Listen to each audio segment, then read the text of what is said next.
Opo sir, mula nung, gaya nga ng sinabi ko, mula nung umupo si Presidente Duterte, hanggang sa ngayon nakapangisda kami. Ngayon lang po nangyari muli, nung May 14, ngayon pong taon lang, na nangyari ulit po na nangharas po sila.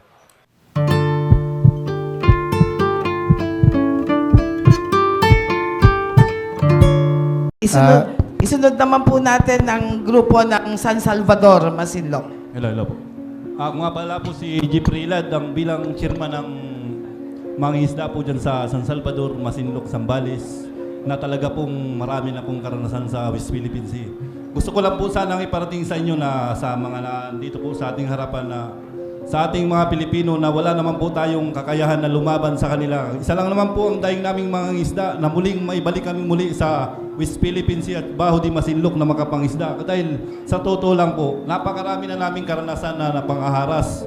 Hindi po namin iniindayan. Ang inihiling po lang namin sa gobyerno natin na kaming mga taga Masinloqueño ay malaya pong makapangisdang muli sa Baho di Masinloc na walang gumagambala sa amin. Kahit nandyan po ang mga China, okay lang po sa amin. Kasi kung sa tatanungin lang naman po kami lang po naman talaga ang pinakabantay ng Baho di Masinloc. Kaming mga taga Masinloc talaga ang na sana kami po ay matulungan na sa mga nangyayaring ito po na may dumating sa amin na kaming mga isda uhuliin ng China, masakit po sa aming kalooban. Kaya ang gusto lang po sana naming iparating sa inyo na sana matulungan kaming muli na walang gagambala sa amin na mangisdang muli sa Baho di Masinloc. Yun lang naman po ang tangi kong dapat iparating sa inyo. Yun lang naman po. Salamat po. Salamat po. Isunod natin, Kuya. Galing naman po sa Santa Cruz. Ako po si Noli de los Santos, taga Santa Cruz po. Isa pong mangingisda. Noon, marami. Sagana. Kayang buhayin ng pamilya. Kaya ko paaralin ang mga anak ko. Mangisda kami. Malapit lang. Hinarang kami ng BIPAR. Sasabi, maghanap kaming ID. Kumuha kami ng ID ng BIPAR sa Pampanga. Para maging malaya kami. Nung nakakuha kami, mangisda kami sa ibang shoreline. Siya naman ang kalaban namin. Saan ba kami talaga may isda? Ang tanong namin sa sarili namin ngayon. Ang sabi ko sa mga anak ko, hinto muna kayo anak. Dahil na kaya ng papa niyo. Dahil ito po, dinadaan ko na lang po sa luha. Dinadaan ko na lang po sa inyo dahil ngayon na po kayo bumaba. Ramdam naman ninyo siguro ang kahirapan namin. Dahil pagdating sa mga buyer, maraming huli, kunti ang binta dahil sa utang. Maraming kita, mahal naman yung babayarin. Bigas, kurinti, tubig. Paano na? Pinanganak po kaming mahirap. Sana naman kahit kunting ginawa lang sana po. Maranasan din namin guminhawa kahit kunti lang. Ang iling lang namin po, maparalan namin mga anak namin, masaya na kami. Hindi namin kuntento sa maraming pera. Sana po, ang iling namin kay mangingisda, tulungan nyo kami. Hindi naman po kami tamad na mangingisda eh. Masipag po kami. Ang ayuda, parang banid lang yan. First aid lang sa amin yan. Kinabukasan, wala na. 5,000, 2,000. So tusin kami mangisda, hindi namin kailangan yan. Kung malaya kaming mangisda sa sarili naming bayan. Sino ba ang tutulong sa amin? Wala po kaming kilala dahil maliit lang po kami. Sinong tutulong sa amin? Kapag eleksyon, kilala mo kami. Pagdating sa problema, di nyo kami kilala. Paano po? Ito po, diretsahan po. Diretsahan po. Ang sinasabi ko, sasalubin ko po, diretsahan po ako. Huwag po kayong sumama sa amin kami mangingisda. Dahil sinasabi ko lang po ang salubin namin kami mangingisda. Hirap na hirap po kami. Hindi po sapat ang ayuda. Malayang pangingisda lang po ang kailangan namin. Marami pong salamat. Yan, maraming salamat po. Kailan ho sinimulan ng China itong pagharang sa pangingisda ninyo? Kasi sabi po ninyo mula pa sa panang Kastila, sa mga Kastila, libre naman po ang pagpunta ninyo doon sa mga Scarborough Shoal, kung saan yung fishing grounds. Kailan po talaga nagsimula, naghigpit?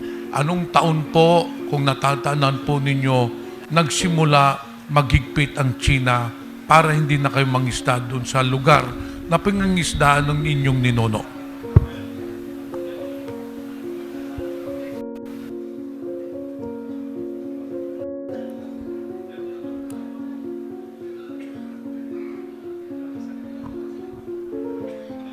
Totoo lang po talaga nung nakaranasan ko talaga na is 2014 po.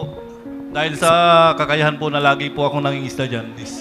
Ako po talaga ang unang hinaras ng China dyan ng 2014. Pero sa panahon naman nung nangyari na naging presidente si Rodrigo Duterte, kaya muli po kaming nakabalik. Pero sa panahon ngayon po, hindi po namin alam dahil yan sa sinasabing gentleman agreement. Bigla pong nag-alarma na naman ng China na nung May 14 is nasa Baho di Kami lang po, dahil nandito naman po kayo, dahil sa pinag-iusapan natin na kung anong tulong ang gusto naming maibigay nyo sa amin. Marami na pong salamat na kung ano man po yung maibibigay nyo sa aming livelihood. Pero ang isang gusto lang po naming iparating sa inyo, yung security lang po namin na kung anong seguridad ang dapat naming maano dyan sa paglalakbay namin papunta po sa Scarborough. Na gaya ng sinabi, ngayong June 15, manguhuli sila. Paano naman po kaming talagang laging dyan po nangingisda sa Baho di Masinloc. Yun lang naman po ang gusto namin iparating sa inyo na kung ano ang maibibigay na seguridad para sa aming mga mangingisda. Sa dumaan na mga taon, okay, starting 2014, so bago po mag-2014, malaya ho kayong nangingisda doon. Opo sir, mula nung, gaya nga ng sinabi ko, mula nung umupo si Presidente Duterte, hanggang sa ngayon nakapangisda kami. Ngayon lang po nangyari muli, nung May 14, ngayon pong taon lang, na nangyari ulit po na nangharas po sila. Ngayon, ang tanong ko po, may nangyari na bang insidente po na may nasaktan na isang mangingisda o isang grupo ninyo? Mayroon bang mga untoward incident na nangyari, nasaktan po ba ang ating mangingisda? Para sa amin po doon sir, wala naman talaga kasi kung sa mga water cannon lang naman po naman ang pinapangano sa amin doon. Parang sa aming mga piling na mamangisda, basta hindi lang po masirang sasakyan naming pangisdaan. Masaya din po kami kasi nung nandun ang BIPAR na nagpabigay ng ayuda ng diesel, winawater cannon po kami pero hindi kami nagpatinag ng mga isda. Talagang kinuha talaga namin ang mga ayuda namin para lang makapangisda kami ng maayos doon. Kahit na medyo matagal lang kami, marami po kaming makukuhang diesel na baon para mangisda. Kaya nung time na yun, hindi po namin iniinda ang pagwawater cannon ng China. Kaya ang sa ngayon lang po na umaangal po kami dahil sa ngayon, hindi talaga po kami makalapit. Kaya tinatanong po namin sa inyo ngayon kung sa ngayong pong buwan na sinasabing June 15 manguhuli sila, kami naman pong mga taga Masinloc na laging nandyan po sa yun lang po naman ang gusto naming tanungin sa inyo kung anong seguridad ang dapat na maibigay sa amin doon na bawahan po malaot. Kayo ba ay nakatanggap na ba ng ayuda galing sa national government natin? Sa ngayon sir, hindi ko po alam yun kasi lahat po natanggap namin na mga tulong sa aming mga sa Masinloc. Talagang galing po sa LGU Masinloc talaga. Tulad ko po na binigyan ng malaming mayor ng 2 motherboard para pumalaot sa Scarborough. Yun lang po talagang alam namin. Wala po kaming alam na nanggagaling po sa national. Basta ang alam po namin, LGU Masinloc ang laging nakasalalay sa aming mga mangisda dito.